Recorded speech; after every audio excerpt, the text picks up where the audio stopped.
Okay. இப்போ நாங்கள் ஸ்டார்டிங்கில் ஒரு டைலாக் ரைட்டராக உள்ளே வரணும், ஒரு மீடியாக்குள்ளே வரணும் அப்படின்னா நாங்கள் என்ன மாதிரி ஸ்டெப்லாம் மூவ் பண்ணணும்? ஓகே. இது ஒரு இப்போ நான் என்னோட அனுபவத்தில் சொன்னேன்னா, எனக்கு சோசியல் மீடியா வந்து ஒரு பெரிய பிளாட்ஃபார்மாக இருந்தது. நான் வாய்ப்புகள்னு எங்கேயுமே நான் கேட்கல.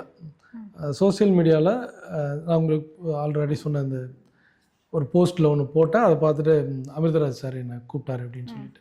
ஸோ சோசியல் மீடியா நிறைய பேரோடைய டைமை கில் பண்ணுது அப்படின்பாங்க. நீங்கள் எந்த விதத்தில் சோசியல் மீடியாவை பயன்படுத்துகிறீங்க அப்படிங்கிறத பொறுத்து உங்களுடைய வாழ்க்கையை அதை அமைச்சு கொடுக்கும். எனக்கு வந்து சோசியல் மீடியா தான் வாழ்க்கையை அமைச்சு கொடுத்துருக்கு. ஒரு ஐடியில் இருந்தேன், நல்லா தான் ஏர்ன் பண்ணிகிட்டு இருந்தேன். நான் சொல்ல போனால் அதை விட இதில் நல்லா ஏர்ன் பண்ணுறேன். இங்கே கஷ்டம் ஜாஸ்தி. 24/7 சில டைமில் எழுத வேண்டியிருக்கும்.